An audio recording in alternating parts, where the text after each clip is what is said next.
Febrero de 2021. Una villa en Dubái. Una mujer graba en secreto desde el baño de su propia casa. Tiene el teléfono apuntado a su cara. La voz, muy baja, para que nadie la oiga al otro lado de la puerta. Soy una rehén. No soy libre. Estoy encarcelada en esta cárcel. Mi vida no está en mis manos. Era Sheikha Latifa Al Maktoum, la hija del gobernante de Dubái. Llevaba más de 2 años sin que ninguna organización independiente pudiera verificar que estuviera viva. BBC Panorama difundió ese video al mundo y millones de personas lo vieron sin saber muy bien qué hacer con lo que acababan de escuchar.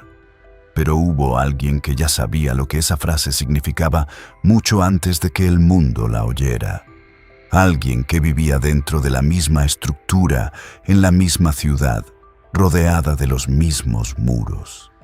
Alguien que, en el momento exacto en que comprendió la verdad, tuvo que decidir qué hacer con todo lo que sabía. Esa mujer es Haya bint al-Hussein, princesa de Jordania, amazona olímpica y esposa durante 15 años del hombre que gobernaba la ciudad donde ese vídeo fue grabado. El jeque Mohammed bin Rashid Al Maktoum, gobernante de Dubái y uno de los hombres más ricos del planeta. Haya es también la madre de Jalila y Sayed, los 2 hijos de ese matrimonio, que tenían 11 y 7 años cuando todo se rompió. Lo que vamos a contar hoy es exactamente eso. Lo que Haya vio, lo que ese conocimiento le costó y lo que tuvo que hacer después. Todos conocen la versión corta, la princesa jordana que huyó a Londres con sus hijos y ganó una batalla legal contra uno de los hombres más poderosos del Golfo. Pero lo que casi nadie conoce es lo que Haya tuvo que aprender primero para tomar esa decisión. El peso de ese aprendizaje y lo que él hizo cuando entendió que ella ya lo sabía.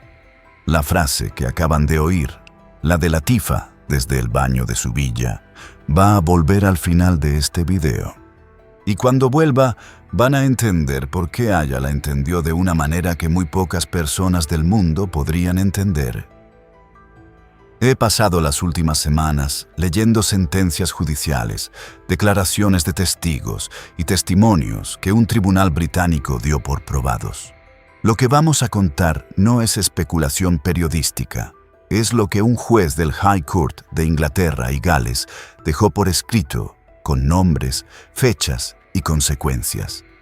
Y hay partes que todavía incomodan leer la segunda vez. Una de esas partes es esta. Haya encontró un arma en su almohada, con el seguro quitado, 2 veces, sin palabras, sin notas, sin explicación de ningún tipo, solo el objeto sobre la tela blanca, con el seguro quitado. La primera vez y después la segunda. En ese momento, Haya bint Hussein ya sabía que Latifa Al Maktoum había intentado escapar de Dubái en un velero en alta mar frente a la costa de India, pero fue interceptada por fuerzas armadas y devuelta por la fuerza a Emiratos Árabes Unidos. También sabía lo que llevaba más de 20 años sufriendo Shamsa Al Maktoum, la hija mayor del jeque, que había intentado huir a Reino Unido en el año 2000 y desde entonces había desaparecido de la vida pública sin que ninguna organización independiente pudiera verificar su situación. El arma sobre la almohada no necesitaba palabras. Haya la entendió porque llevaba meses comprendiendo el sistema desde dentro. Piénsenlo un momento. Tienen 2 hijos pequeños. Viven dentro de esos muros. Y acaban de encontrar eso sobre la almohada por segunda vez. ¿Qué hacen? Para entender cómo Haya llegó a ese momento, hay que ir mucho más atrás, a Jordania, en enero de 1977. A una niña de 3 años que acababa de perder a su madre en un accidente de helicóptero y que recibió como consuelo una potra huérfana llamada Bint al-Ri. A esa misma niña que décadas después compitió en los Juegos Olímpicos de Sydney como abanderada de su país, que construyó su propia historia antes de que nadie pudiera escribírsela, que llegó a los 30 años, siendo la amazona olímpica más conocida del mundo árabe. Y que en 2004, con 29 años, entró en un palacio del que tardó 15 años en salir. Vamos desde el principio. Capítulo 1. La niña que perdió a su madre.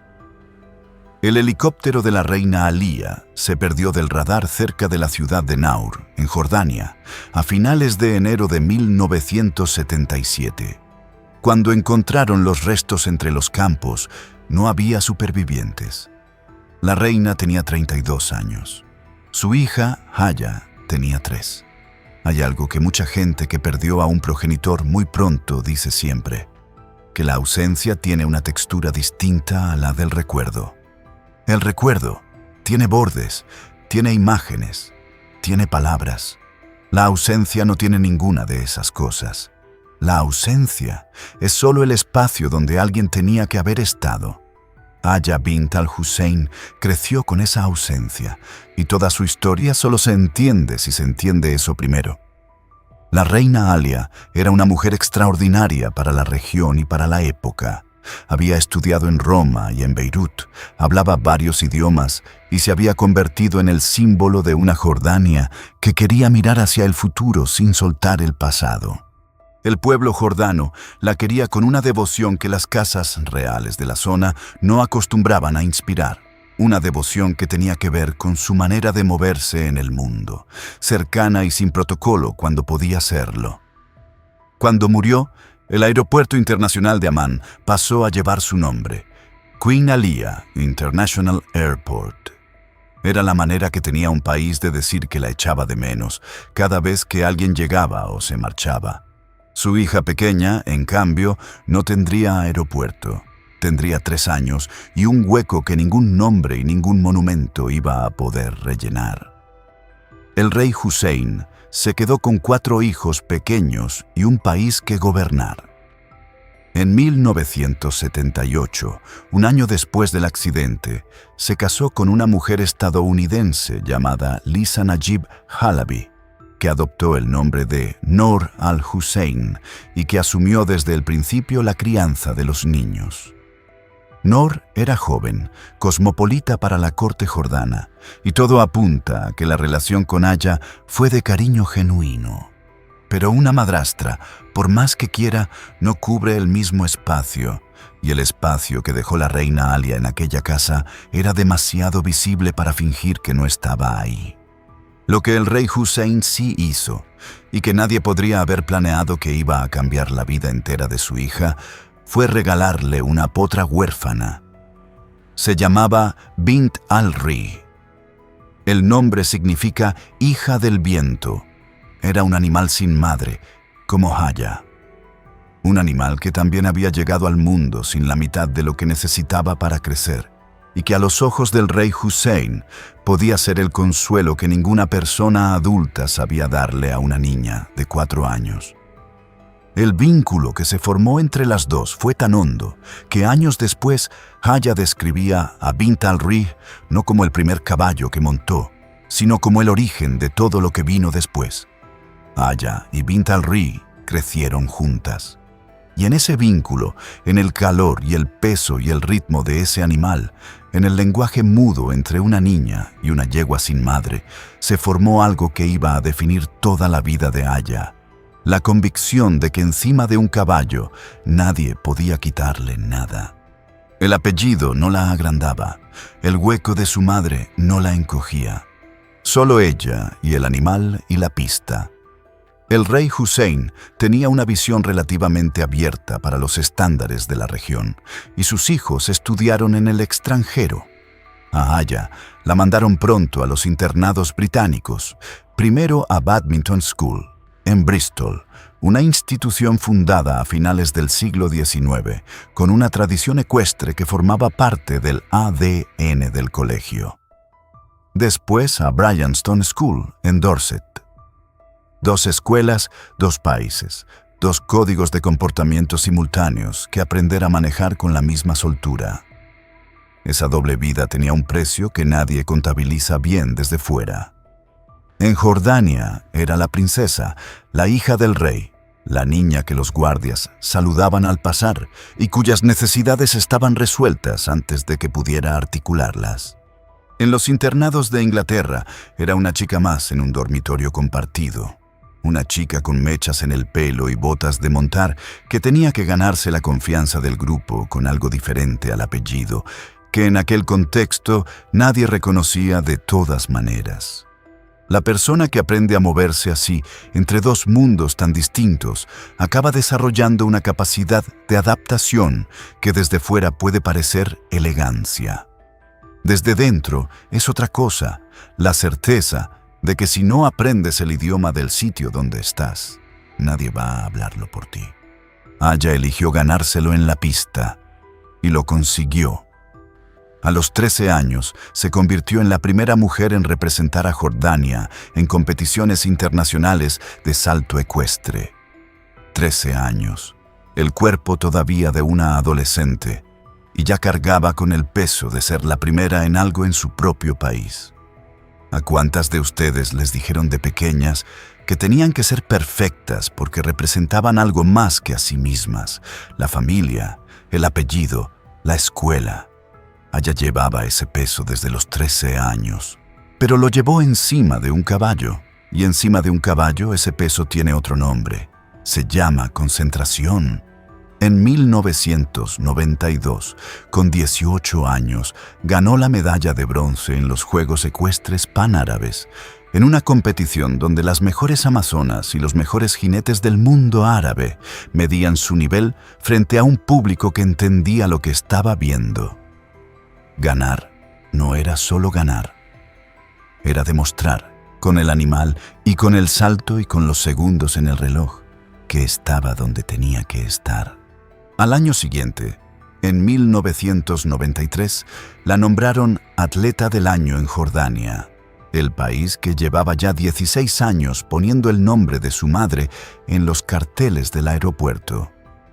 Y ese mismo año entró en el St. Hilda's College de la Universidad de Oxford, donde cursó filosofía, política y economía, la misma carrera que antes que ella habían elegido varias decenas de personas que iban a gobernar el mundo.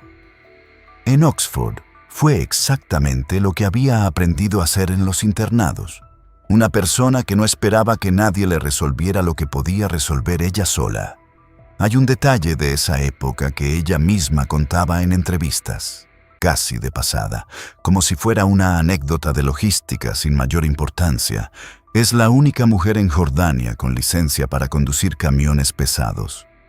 No por capricho, sino porque para mover sus caballos de un circuito a otro, necesitaba ser capaz de hacerlo ella sola cuando hacía falta.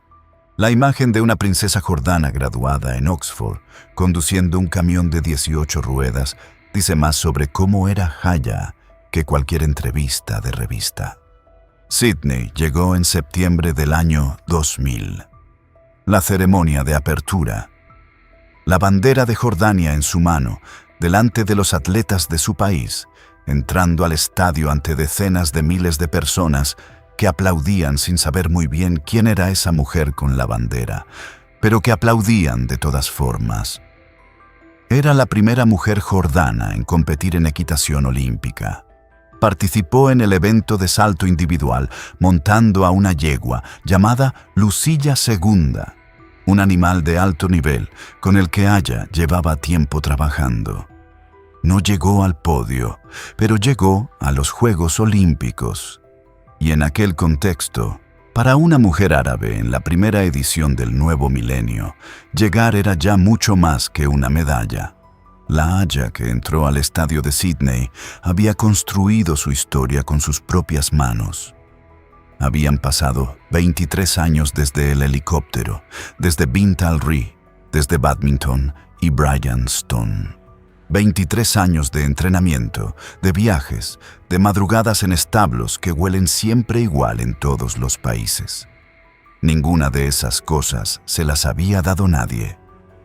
Sydney fue la cima de su identidad propia, el punto exacto desde el que, en los años que siguieron, empezó a acercarse a todo lo que iba a intentar quitársela. Cuéntenme si conocen esa sensación, la de llegar a un momento importante y saber, con una claridad que no necesita palabras, que todo lo que pasó antes las trajo hasta ahí, que lo hicieron ustedes. Después de Sydney, la carrera siguió creciendo. En 2002 fue la primera mujer árabe en clasificarse para los Juegos Ecuestres Mundiales de Jerez, en España, uno de los eventos más importantes del calendario ecuestre internacional. Y mientras su nombre circulaba en los circuitos de salto de Europa y en los hipódromos donde corrían los caballos de carrera más valiosos del mundo, la vida fue poniendo a Aya cada vez más cerca de un mundo diferente al suyo, el de los grandes propietarios, los mecenas, los hombres con dinero suficiente para comprar cuadras enteras de los mejores caballos del planeta. En ese mundo había un nombre que aparecía con una frecuencia que no era casual. El jeque Mohammed bin Rashid Al Maktoum, gobernante de Dubái y uno de los hombres más ricos del mundo árabe, tenía más de 400 caballos corriendo a su nombre en los hipódromos más importantes de Europa: el Derby de Epsom, el King George, las grandes pruebas de Francia y de Irlanda. Sus colores, el verde y el beige del Godolphin Racing, eran los colores del dinero en serio en las carreras. Su nombre era inevitable en cualquier conversación sobre el futuro del deporte ecuestre. Un hombre con esos establos y una mujer con esa historia tarde o temprano iban a estar en la misma sala. Lo que Aya no sabía todavía era que ese hombre, antes de conocerla a ella, ya había tenido otras mujeres que habían intentado irse, y que ninguna de ellas, hasta ese momento, había podido. Capítulo 2. El palacio más caro del mundo. El 10 de abril de 2004, Haya bint al-Hussein llegó al Palacio Al-Baraka de Ammán y se casó con el gobernante de Dubái. Ella tenía 29 años, él tenía 54, y en aquel salón, rodeado de cámaras y dignatarios y de la bendición de las dos casas reales, nadie pronunció los nombres de Shamsa ni de Latifa. Para entender lo que ese matrimonio significaba, hay que entender primero lo que Mohammed bin Rashid Al Maktoum representaba en el año 2004 en el mundo árabe. No era solo un gobernante, era el arquitecto de una transformación. Dubái, en los años en que Haya lo conoció, en los circuitos ecuestres de Europa, era una ciudad que se estaba construyendo a una velocidad que la mayor parte del mundo no había visto antes. Los puertos, los hoteles, las rutas comerciales, una economía que se había independizado del petróleo más que ninguna otra del Golfo y que crecía sobre el turismo, las finanzas y el comercio. Su fortuna personal se estimaba entre 14.000 y 18.000 millones de dólares, excluyendo los activos del Estado, que son otra categoría. Tenía varias esposas y entre 23 y 26 hijos, según la fuente consultada. Y tenía caballos, más de 400 corriendo en los mejores hipódromos de Europa bajo los colores del Godolphin Racing. En ese mundo, el de las grandes cuadras internacionales, la vida de Haya y la vida del jeque llevaban años cruzándose antes de la boda. Lo que era inusual en el círculo en el que ambos se movían era lo que Haya traía al matrimonio. No era solo el apellido real, que tenía un peso enorme en aquel contexto. Era el grado de Oxford, la medalla de bronce en los Juegos Panárabes, la licencia de camión pesado, los años de internados británicos, la carrera construida antes de que hubiera ningún marido a quien atribuírsela. Haya llegó a aquel palacio siendo ya alguien. Y esa fue, probablemente, parte de lo que hizo que el matrimonio pareciera diferente a los anteriores del jeque. Más entre iguales, más moderno. Esa impresión no era del todo falsa, al menos al principio. Los años que siguieron a la boda tenían la textura de una vida construida a escala máxima. El tribunal que décadas después revisó los detalles describió aquella existencia como verdaderamente opulenta. Y lo era. Múltiples casas, personal doméstico numeroso, acceso ilimitado a recursos. En sus propias palabras, en una declaración ante el tribunal, Haya dijo que en aquella época, si quería un caballo, lo compraba. Así de sencillo y así de inmenso.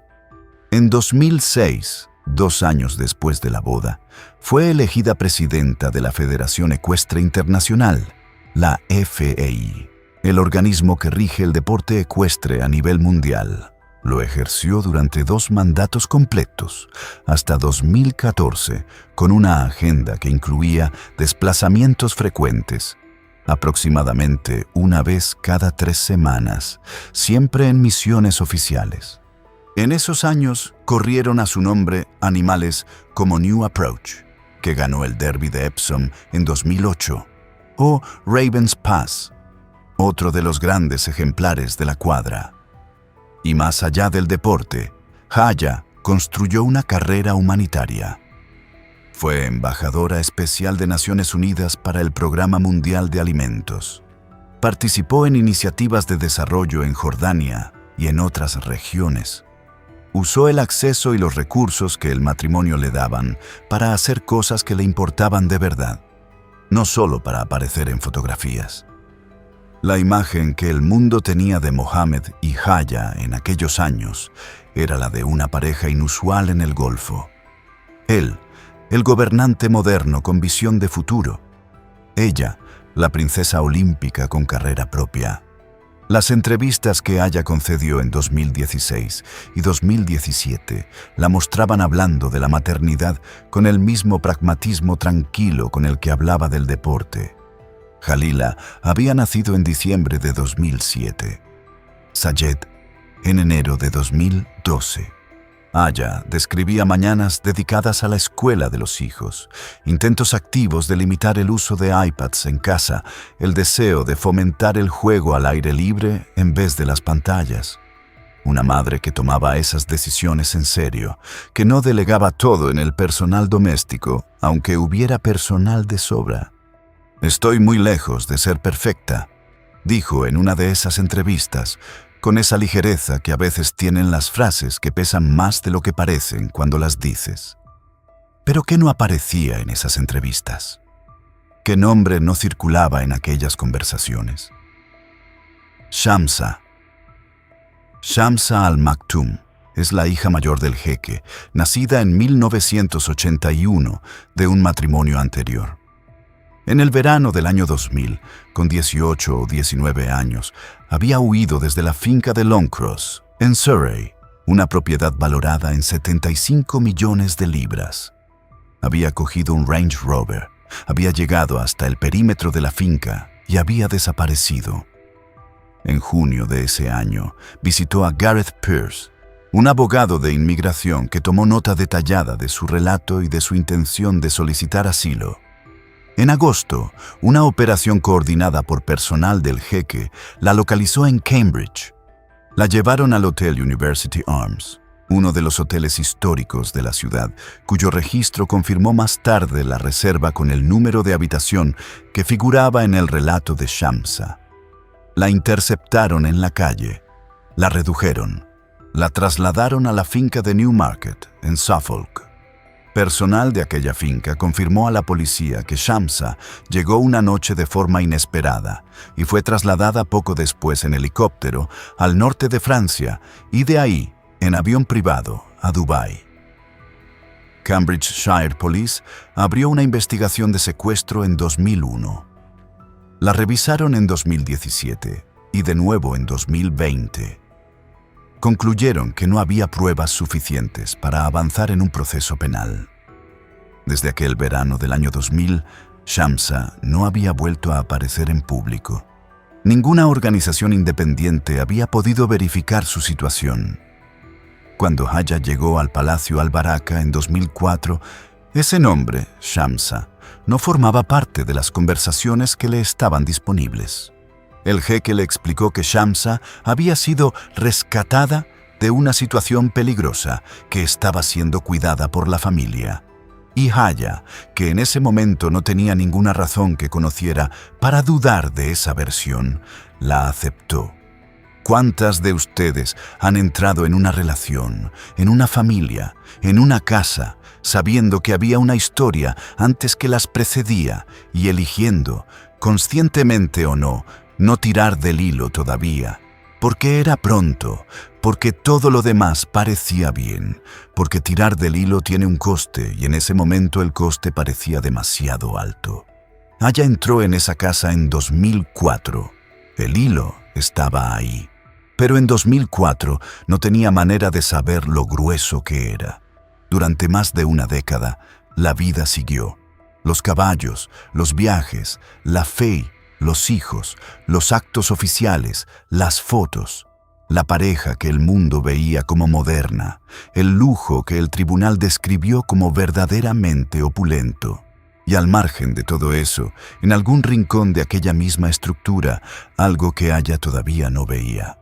Hay un año en que eso cambió.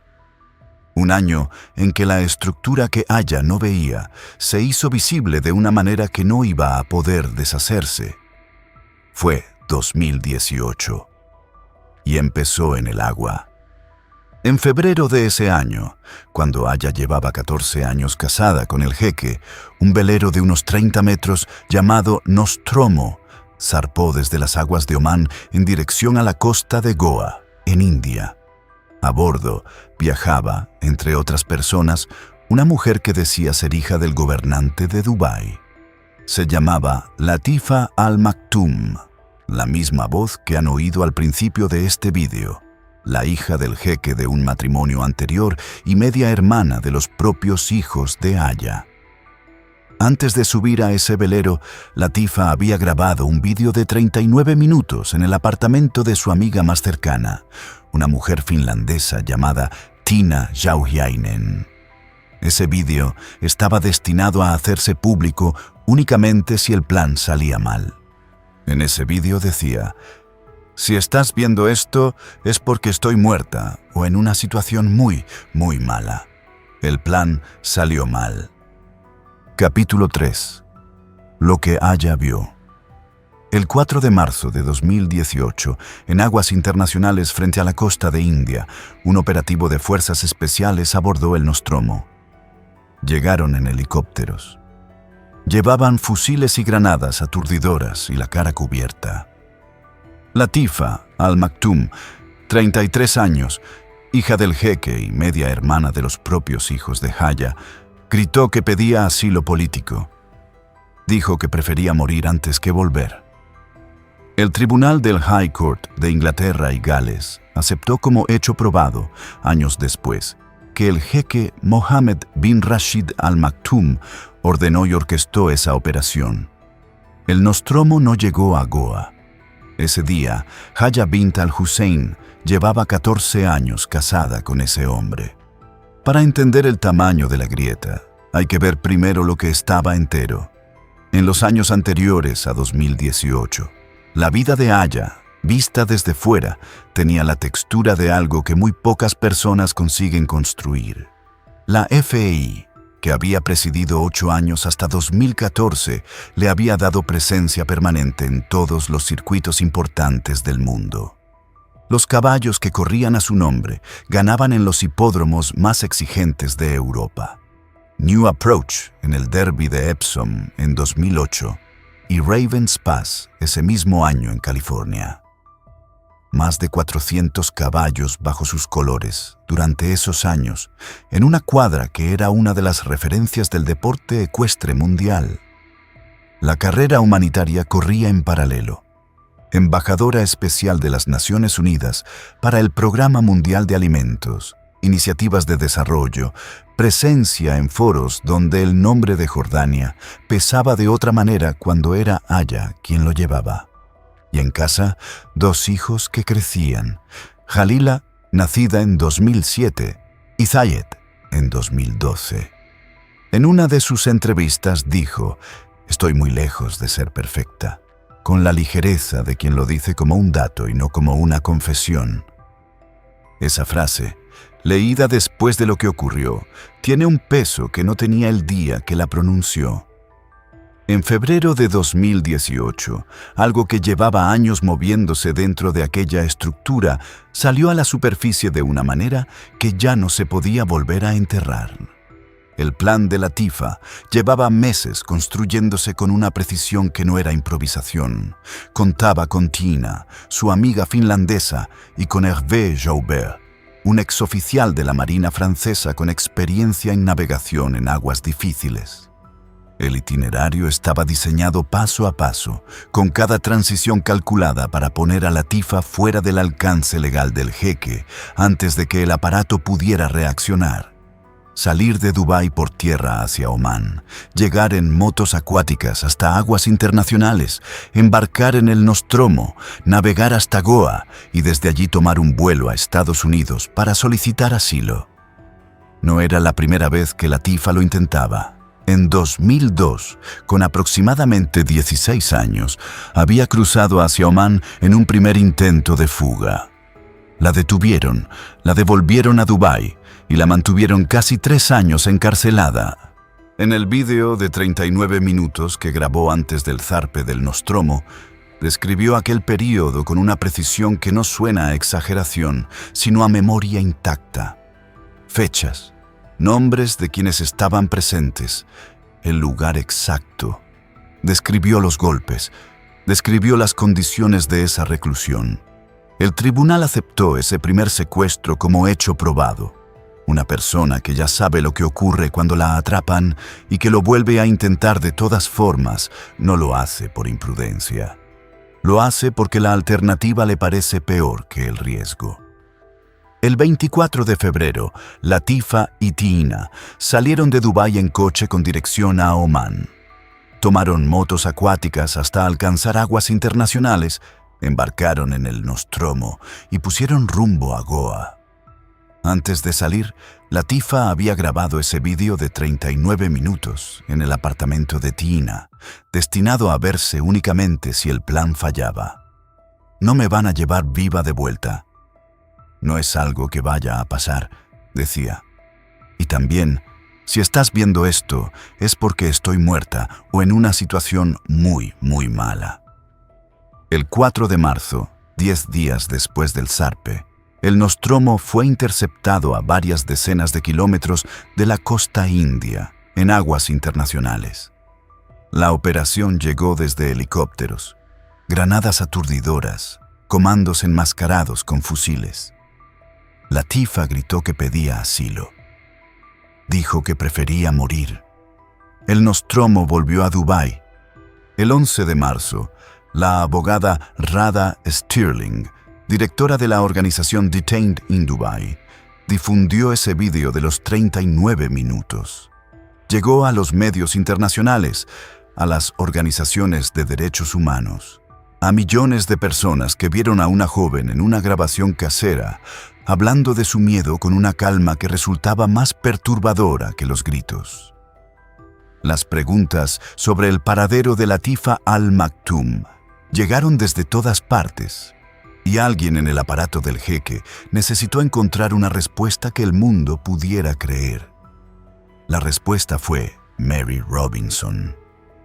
Mary Robinson, expresidenta de Irlanda y exalta comisionada de Naciones Unidas para los Derechos Humanos, era, en 2018, uno de los nombres morales más pesados que existían en ese campo.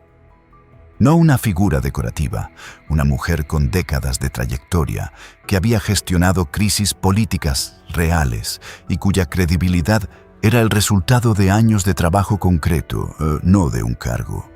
Cuando Mary Robinson decía que algo estaba bien, había una parte del mundo que lo aceptaba sin pedir más documentación. En diciembre de 2018, 9 meses después del abordaje del Nostromo, Haya organizó una comida en Dubái a la que invitó a Robinson. Latifa estuvo presente. Las fotos que circularon después mostraban a una joven aparentemente tranquila en un ambiente distendido, rodeada de gente conocida.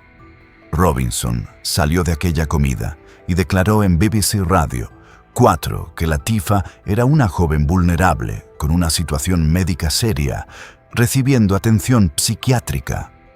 El mensaje implícito era que la familia la cuidaba, que las organizaciones de derechos humanos habían reaccionado de forma exagerada, que todo estaba bajo control. Las organizaciones que llevaban meses presionando se encontraron de frente con el peso de ese nombre. Rebatir a Mary Robinson sin acceso independiente a Latifah era una pregunta sin respuesta fácil. Los titulares fueron calmándose. La versión del jeque se instaló durante meses como la historia oficial disponible. Pero Latifah seguía dentro, y desde aquella villa donde vivía recluida, en algún momento posterior, empezó a grabar en secreto. Se sentaba en el suelo del baño, apuntaba el teléfono a su cara y hablaba con la voz muy baja para que nadie la oyera al otro lado de la puerta. Soy una rehén, no soy libre. Estoy encarcelada en esta cárcel. Mi vida no está en mis manos. Y también llevo aquí más de un año en confinamiento, sin acceso a ayuda médica, sin juicio, sin cargos. Esos vídeos no llegarían al mundo hasta febrero de 2021, cuando BBC Panorama los difundió. Son los mismos que abrieron este relato, los que millones de personas vieron y con los que no supieron muy bien qué hacer. ¿Ya llegó a conocer ese material? Si esta historia les está llegando como nos llega a nosotros en Historias Secretas, suscríbanse al canal. Lo que Aya tuvo que vivir a partir de este momento es la parte que casi nadie cuenta, y para entenderla hay que llegar hasta el final. En 2021, Mary Robinson rectificó públicamente. Dijo que había sido horriblemente engañada por la familia al no haberle dado el contexto real de lo que estaba viendo. Que si hubiera sabido lo que el tribunal después estableció como probado, nunca habría dado aquellas declaraciones. El tribunal sitúa el cambio de percepción de Aya a principios de 2019. Esa frase en un documento judicial suena a bisagra de cronología, pero describe algo mucho más concreto y más pesado. El momento en que una persona que lleva 15 años dentro de una estructura empieza a ver desde adentro lo que esa estructura hace cuando alguien intenta salir. Y empieza a entender también que no es nuevo. Que hay un nombre, Shamsa, que lleva casi 20 años sin aparecer en público, al que todo el mundo dentro de aquel palacio aprendió a no mencionar.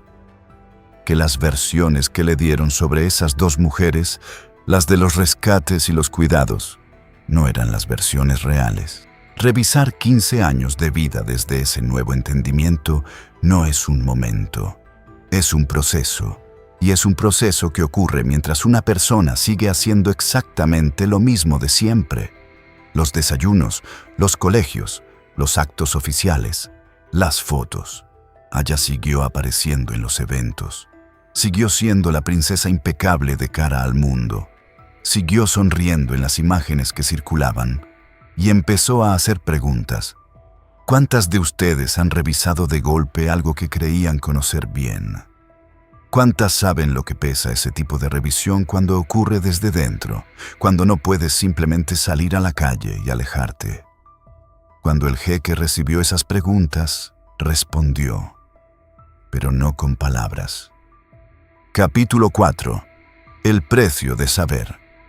El 7 de febrero de 2019, el jeque Mohammed bin Rashid Al Maktoum pronunció el divorcio de Aya, de forma unilateral bajo la Sharia islámica, el procedimiento por el que un hombre puede disolver el matrimonio sin que la mujer pueda impedirlo, sin tribunal, sin proceso, sin que ella siquiera haya sido informada de antemano.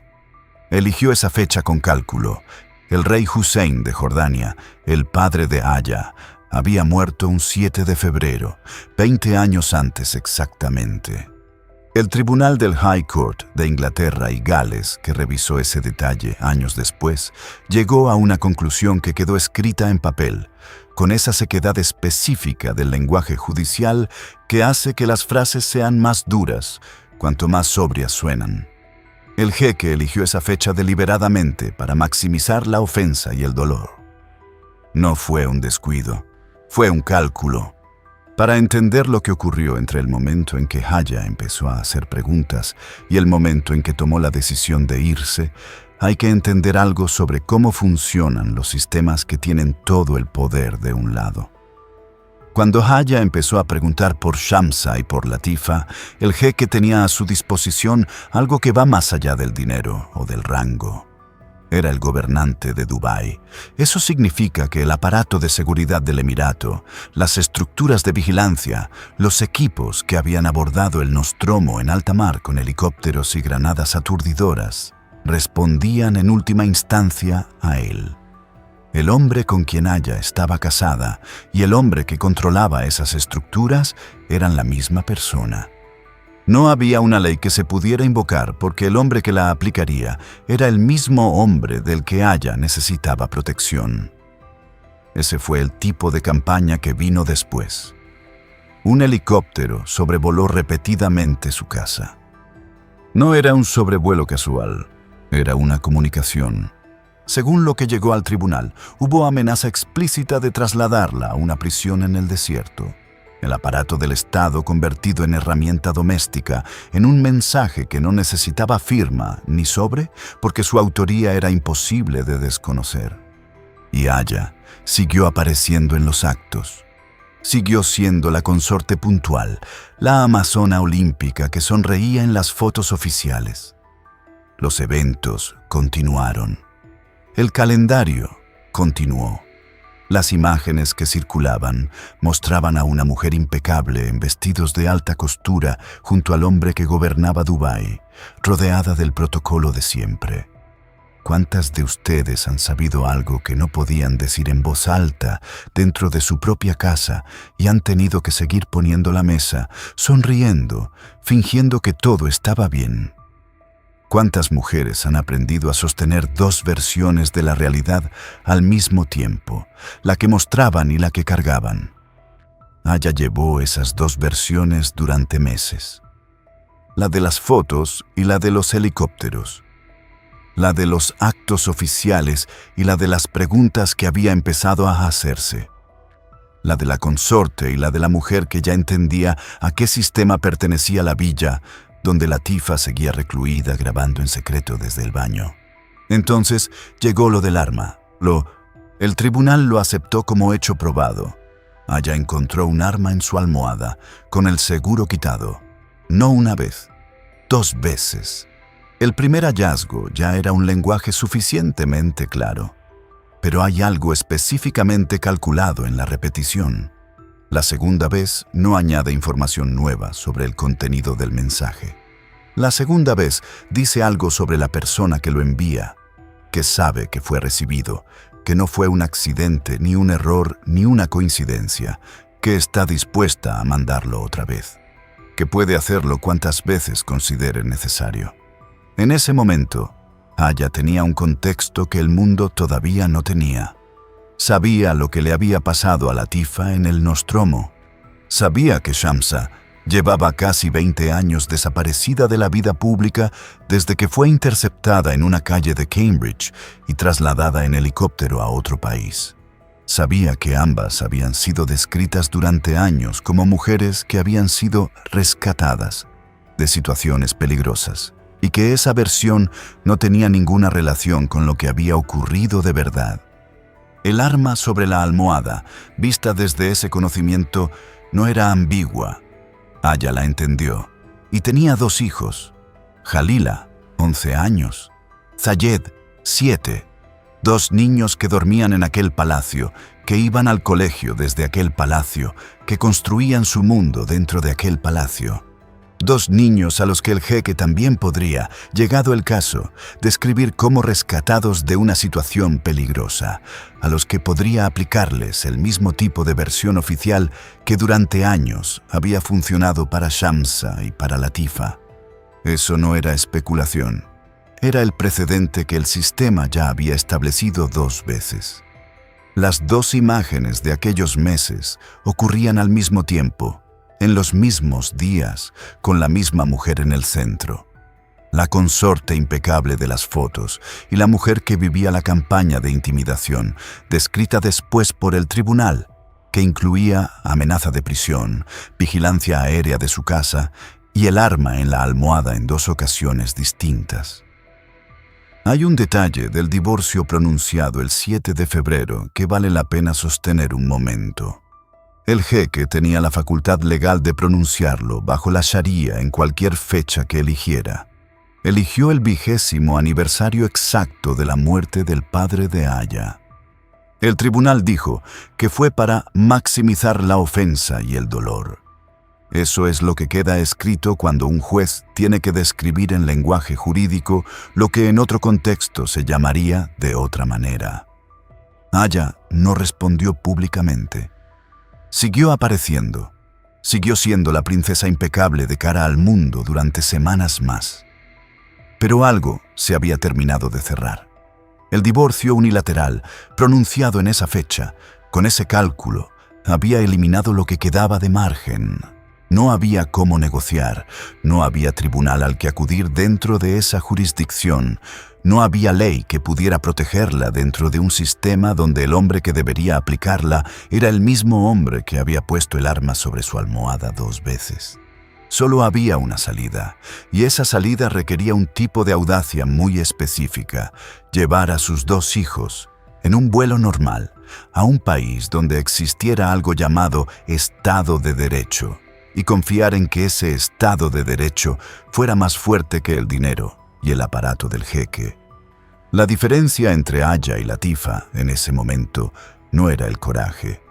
Latifa había demostrado tener coraje de sobra.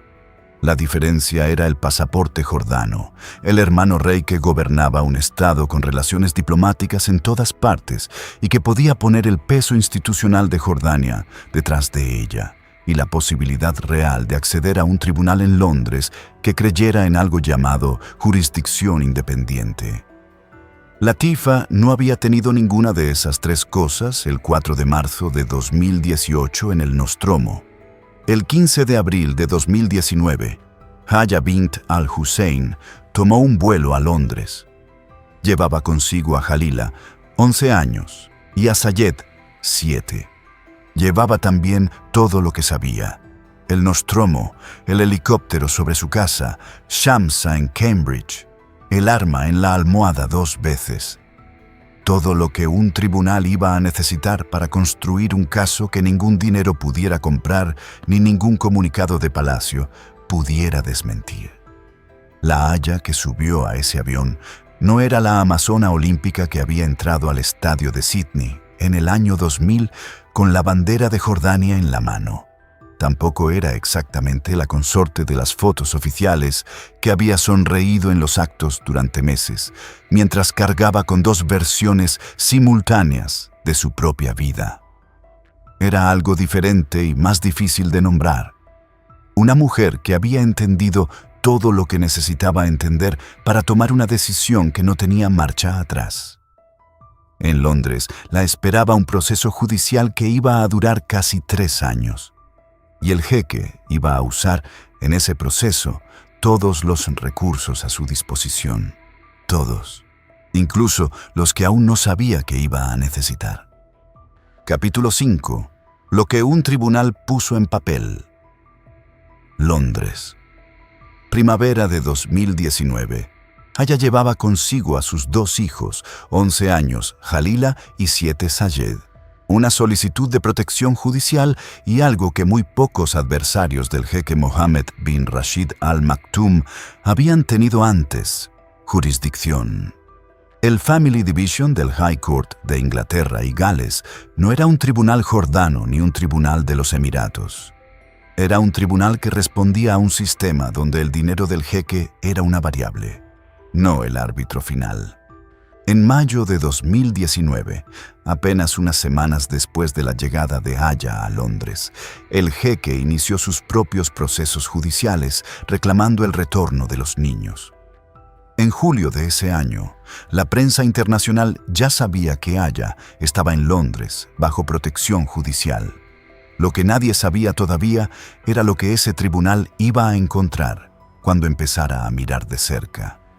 el proceso tardó casi 3 años en cerrarse, y lo que fue depositando, sentencia a sentencia, en el registro público del sistema judicial británico, es uno de los documentos más inusuales que existen sobre el funcionamiento interior de una casa real del Golfo. El juez encargado fue Sir Andrew Macfarlane, presidente del Family Division, uno de los magistrados con más experiencia en derecho de familia del Reino Unido. El proceso que dirigió tiene un nombre técnico, fact-finding. Es el procedimiento mediante el cual un tribunal establece qué ocurrió realmente, antes de decidir qué consecuencias legales tienen esos hechos. Macfarlane redactó su resolución en diciembre de 2019. Era confidencial. Pero en enero de 2020, el tribunal tomó la decisión de publicarla, contra los deseos del jeque, porque consideró que el interés público justificaba la transparencia. El 5 de marzo de 2020, ese documento se hizo accesible. Lo que Macfarlane había escrito en ese documento era esto.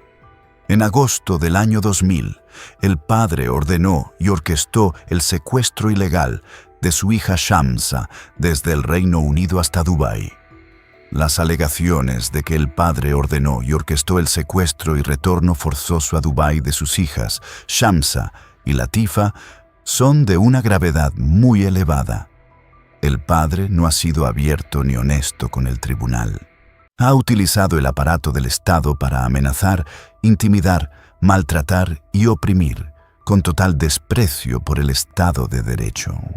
Ese texto no era un artículo de prensa ni un informe de una organización de derechos humanos que el jeque pudiera desmentir mediante un comunicado. Era una sentencia, escrita por un juez. En el sistema judicial de uno de los países con más peso jurídico del mundo occidental. Y estaba en papel, con nombre, con fechas y con consecuencias.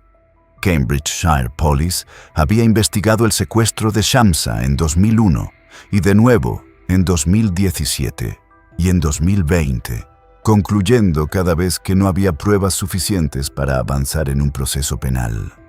Pero Macfarlane, en su procedimiento civil, trabajó con un estándar de prueba diferente y llegó a una conclusión diferente. La operación de Cambridge, el Hotel University Arms, el helicóptero al norte de Francia, el avión privado a Dubái, todos esos hechos quedaron establecidos como probados. El comportamiento del jeque hacia Aya fue calificado más adelante como violencia doméstica de una escala muy por encima de lo que normalmente se ve en casos de familia en esa jurisdicción. Pero el proceso no había terminado ahí. Mientras los abogados de Aya y los del jeque seguían trabajando, algo estaba ocurriendo que ninguna de las partes había planeado revelar públicamente. En octubre de 2021, el tribunal hizo público un fallo sobre una cuestión que había surgido durante el proceso. Los teléfonos del entorno de Aya habían sido intervenidos con Pegasus. Pegasus es un programa espía de grado militar desarrollado por una empresa israelí llamada NSO Group. Funciona sin que el usuario tenga que hacer nada. No hay que abrir un enlace, no hay que responder un mensaje. El programa entra solo y una vez dentro puede leer todos los mensajes, acceder a los chats, grabar llamadas, activar el micrófono y la cámara y rastrear la ubicación del dispositivo en tiempo real. El teléfono de Aya fue intervenido con éxito al menos 11 veces entre julio y agosto de 2020. 265 megabytes de datos fueron extraídos de su teléfono en ese periodo. El teléfono de la baronesa Fiona Shackleton, una de las abogadas de su equipo, también fue intervenido. El de su asistente personal, el de 2 miembros de su equipo de seguridad. El descubrimiento fue posible gracias al Laboratorio de Seguridad de Amnistía Internacional y al Citizen Lab. Macfarlane escribió: "Los hallazgos representan un abuso total de confianza y, de hecho, un abuso de poder en grado significativo. concluyó que la intervención fue llevada a cabo por personas al servicio del padre, del Emirato de Dubái o de los Emiratos Árabes Unidos, y que la vigilancia se produjo con la autoridad expresa o implícita del padre. Y añadió que no tenía ninguna duda de que el Estado que operó el programa era los Emiratos Árabes Unidos. Hay un detalle de ese capítulo que no suele aparecer en los resúmenes del caso. NSO Group, la empresa creadora de Pegasus, envió una carta al tribunal. En esa carta, reconoció que su producto había sido mal utilizado contra Aya y su abogada, y esa admisión llevó a cancelar el acceso de ese cliente al programa. Para una empresa que no suele comentar sobre el uso de sus herramientas y que ha negado su mal uso en múltiples investigaciones internacionales, aquella carta fue una anomalía. Una anomalía que decía, sin decirlo, que lo que el tribunal había concluido era correcto. En diciembre de 2021, el juez Philip Moore dictó la sentencia económica. El jeque debía pagar más de 554 millones de libras. El pago inicial fue de 251 millones y medio de libras. Las garantías para pagos futuros, 290 millones adicionales. Aya obtuvo la responsabilidad exclusiva sobre las decisiones de educación y salud de Jalila y Sayed. El jeque quedó sin contacto directo recomendado con los niños. En febrero de 2022, el tribunal formalizó las condiciones de seguridad, financiación garantizada de por vida para la protección personal de Aya y de los hijos. Casas en el Reino Unido. Un marco legal que hacía muy difícil que el aparato del jeque pudiera alcanzarlos dentro de la jurisdicción británica. 554 millones de libras necesita contexto para dimensionarse. Es más de lo que cuestan los 10 caballos más valiosos vendidos en subasta en la historia del mercado ecuestre internacional, sumados. Es una cantidad que incluso para una fortuna estimada entre 14.000 y 18.000 millones de dólares no es simbólica. Es el precio que un tribunal puso en papel sobre lo que había ocurrido dentro de aquel matrimonio. Aya vive entre la casa de Egham, en Surrey, y una propiedad junto al Kensington Palace, en Londres. Sus hijos van al colegio en el Reino Unido. Jalila tiene 17 años, Sayed 13. Ninguno de los dos ha vuelto a Dubái. Y aquí, en el último tramo de esta historia, hay que volver al arma en la almohada. El tribunal la aceptó como hecho probado. Un arma, con el seguro quitado, sobre la almohada de Aya, 2 veces, sin palabras, sin explicación, sin firma. Solo el objeto y el contexto que Aya ya tenía para entenderlo. Aya tenía ese contexto porque sabía lo que le había pasado a Latifa en el Nostromo, porque sabía lo que llevaba casi 2 décadas pasándole a Shamsa desde aquella noche en Cambridge, en que la subieron a un helicóptero y la mandaron de vuelta. Porque había vivido 14 años dentro de la misma estructura que había producido esos 2 resultados. Y a principios de 2019, según el tribunal, terminó de entender lo que esa estructura era. El arma no necesitaba nota. Aya lo sabía. Y entonces, recuerden la frase con la que abrimos este vídeo, la de Latifa, grabada en secreto desde el baño de su villa, con la voz muy baja para que nadie la oyera. Soy una rehén. No soy libre. Estoy encarcelada en esta cárcel. Mi vida no está en mis manos. Aya conocía esa realidad desde dentro. Vivía al lado de ella. Dormía en el mismo sistema que la había producido. La diferencia entre Latifa y Aya, cuando llegó el momento decisivo, no fue el coraje. Latifa había demostrado tener coraje de sobra el 24 de febrero de 2018, cuando salió de Dubái en coche hacia Omán, sabiendo perfectamente lo que le habían hecho la última vez que la atraparon. La diferencia fue el pasaporte jordano, el hermano rey con peso diplomático real y un tribunal en Londres que todavía creía en algo llamado Estado de Derecho. La pregunta que ese tribunal no podía responder, la que ningún documento judicial puede responder, es cuántas mujeres dentro de estructuras parecidas no tuvieron ninguna de esas tres cosas. El pasaporte, el hermano, el tribunal. ¿Cuántas siguen ahí? ¿Cuántas el mundo describe como mujeres que están siendo cuidadas por su familia, que reciben atención médica, que están bien? Shamsa al-Maktoum lleva más de 24 años sin aparecer en público. No hay verificación independiente de su situación. Hay registros de hoteles y testimonios de personal de finca y un hecho probado por un juez británico. Pero Shamsa no ha hablado, y el mundo, en gran medida, ha seguido adelante, porque a veces hay gente que llega puntual a los homenajes y tarde a las personas que los merecieron en vida. Aya bint al-Hussein tiene 51 años. Vive en el Reino Unido. Sus hijos van al colegio, crecen, construyen sus propias vidas a una distancia prudente de todo lo que ocurrió dentro de aquel palacio. Jalila tiene 17 años. Sayed, 13.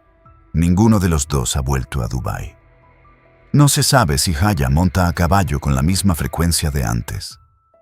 No se sabe qué hace los domingos por la mañana, ni si todavía piensa en Bint al-Ri, la potra huérfana que su padre le regaló cuando tenía 4 años y que fue el origen de todo.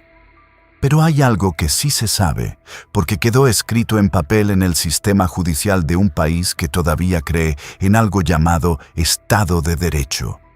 Que Aya entró en un sistema diseñado para que nadie saliera, y salió, con sus hijos, con su nombre, con la historia entera documentada. Eso no borra lo que costó. Tampoco borra lo que le costó a Latifa, que sigue en Dubái y cuya libertad real ninguna organización independiente ha podido verificar de forma plena. Tampoco borra los 24 años de silencio de Shamsa, la hija mayor que el tribunal dijo que fue secuestrada desde una calle de Cambridge y de quien el mundo sigue sin tener noticias directas. Pero lo que Haya hizo con el pasaporte jordano y el hermano rey y el tribunal en Londres fue convertir en papel lo que durante años fue solo miedo privado y versión oficial. Y ese papel existe. Está en el registro público del High Court de Inglaterra y Gales, con nombres, con fechas, con la firma de un juez. Al principio de este video escucharon una voz grabada en secreto desde el baño de una villa en Dubái. Soy una rehén. No soy libre. Estoy encarcelada en esta cárcel. Mi vida no está en mis manos. Era Latifa al-Maktoum, la hijastra de Haya, la media hermana de Jalila y Sayed. Y Haya lo sabía. Vivía al lado de esa realidad. Dormía en el mismo sistema que la había producido. Cuando encontró el arma en su almohada, con el seguro quitado, por segunda vez, no necesitó que nadie le explicara qué significaba. Lo entendió porque tenía el contexto que el mundo no tenía todavía. El arma sobre la almohada. 2 veces. Ese es el detalle que lo contiene todo. El poder sin límites, el miedo calculado, la violencia que no necesita levantar la voz porque ya demostró que puede hacerlo todo en silencio. Y también la mujer que lo miró, que lo entendió y que al día siguiente siguió poniendo una cara al mundo, mientras por dentro tomaba una decisión que no tenía marcha atrás. La integridad, a veces, no se ve desde fuera. Ocurre en silencio, en privado, en el espacio entre lo que una persona muestra y lo que está decidiendo. ¿Cuántas de ustedes han sabido algo que no podían decir en voz alta dentro de su propia casa? ¿Cuántas han tenido que seguir poniendo la mesa, sonriendo, llevando a los hijos al colegio, apareciendo en las fotos, mientras por dentro cargaban con algo que no tenía nombre disponible en ese momento? Si mientras escuchaban esta historia han pensado en alguien, en una situación, en una sensación que conocen, cuéntenoslo en los comentarios. No el nombre, la sensación, aquí, entre nosotros. En el próximo vídeo vamos a contar la historia de otra mujer que vivió décadas a la sombra de un hombre que el mundo admiraba. Una mujer cuyo nombre el sistema intentó borrar, pero que sobrevivió a todo para contar su propia versión de lo que ocurrió. Los espero ahí. Suscríbanse para no perdérselo.